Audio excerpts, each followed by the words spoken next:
Sir, আজকে দেখছি আপনার ভীষণ মন খারাপ। চলুন একটা গল্প শোনাই। যখন আমার ভীষণ করে কষ্ট হয়, আমি তখন এই কথাগুলো নীরবে শুনি। ধরুন আপনার খুব অসুস্থ মনে হচ্ছে, কেমন জানি শূন্য শূন্য লাগছে, ক্লান্তি লাগছে। তখন আপনি একজন ডক্টরের শরণাপন্ন হইলেন।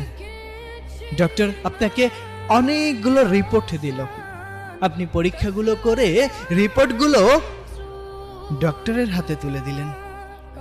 ডক্টর রিপোর্টটা হাতে নিয়ে আপনার মুখের দিকে তাকাচ্ছে, আবার রিপোর্টের দিকে তাকাচ্ছে। তখন আপনাকে জিজ্ঞাসা করলো, আপনার সাথে কেউ আসেনি? তখন আপনি বললেন, না, আমি একাই এসেছি। অনেক দিন ধরেই ক্লান্ত মনে হচ্ছে, কেমন জানি মনে হচ্ছে, আমি জানি না। তখন ডক্টর অনেকটা মলিন মুখে বললেন, হয়তো আপনাকে এই কথাটা বলা উচিত হবে না, কিন্তু তারপরও যেহেতু আপনার সাথে কেউ নেই, আপনাকেই বলতে চাই, আপনি আর 2 মাস বাঁচবেন। আপনার জীবনের সব ইচ্ছা আকাঙ্ক্ষা সবকিছু পূরণ করে নিন। যদি কোনো কিছু ইচ্ছা অপূরণীয় থাকে, আপনি পূরণ করে নিতে পারেন। এই 2টা মাস আপনি এই পৃথিবীকে দেখে নেন। আপনার যে রোগ ধরা পড়েছে, আমি সে রোগের নাম নিতে চাচ্ছি না, তবে ভেঙে পড়বেন না। মানুষ মাত্রই মরণশীল, আজ না হোক কাল ঠিকই চলে যেতে হবে। আপনাকে এজন্যই সতর্ক করে দিলাম, কারণ আমি এমন রোগী অনেক দেখেছি। ঠিক তখন আপনি স্তব্ধ হয়ে গিয়েছেন। আপনার এত ক্ষমতা, এত জোশ, এত টাকা, এত অর্থ সম্পদ কোথায় যাবে? কোথায় যাবে? যত বড়ই শক্তিশালী মানুষ হোক না কেন, মানুষ তো মরণশীল।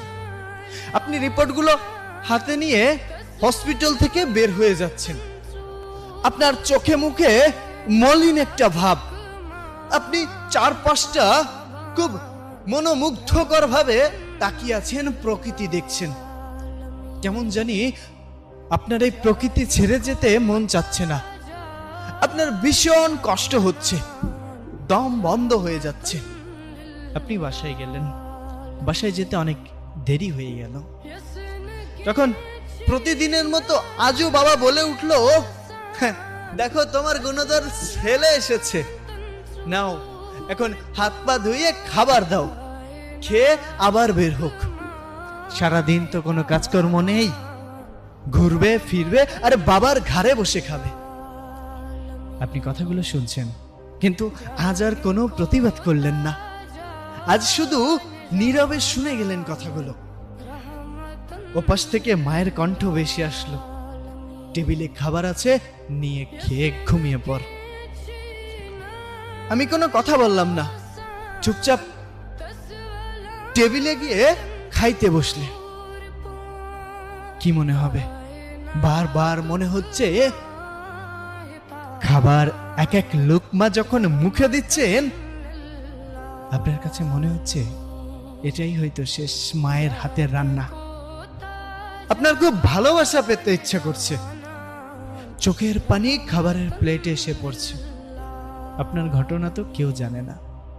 হঠাৎ করেই আপনার কানে ভেসে উঠল প্রতিনিয়ত সেই আজানের ধ্বনি। আপনি খাবারটা শেষ করে দৌড়ে চলে গেলেন নামাজ পড়তে।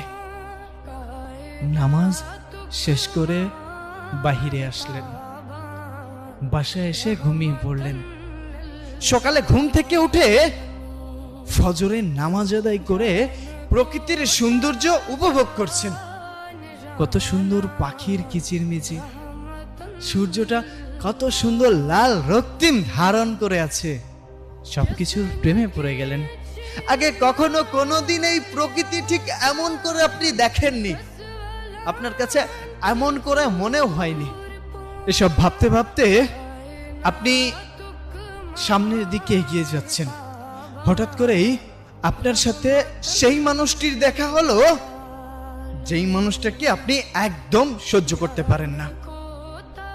স্যার, একটু ভাবুন, তখন আপনার ইমোশনটা কেমন হবে? আপনি তার সাথে তর্ক বিতর্ক করার বদলে তাকে বুকে টেনে নিলেন। সে অবাক হয়ে গেল, কি হয়েছে?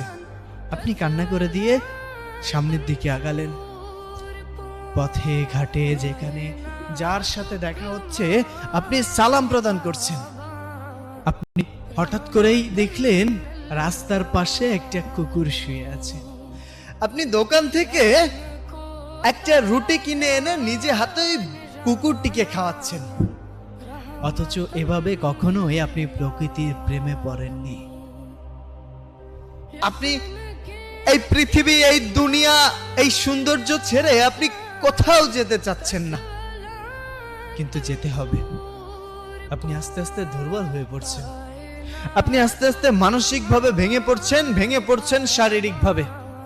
আপনার বাসা থেকে কিছুটা বুঝতে পারল।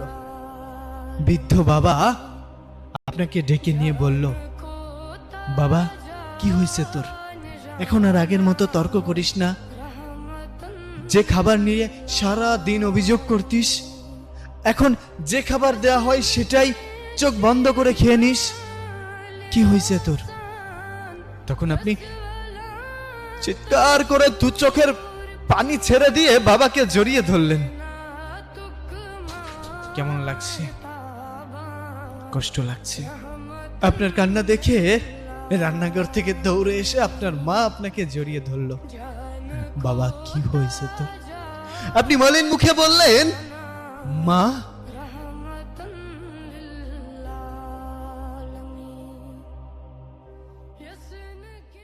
স্যার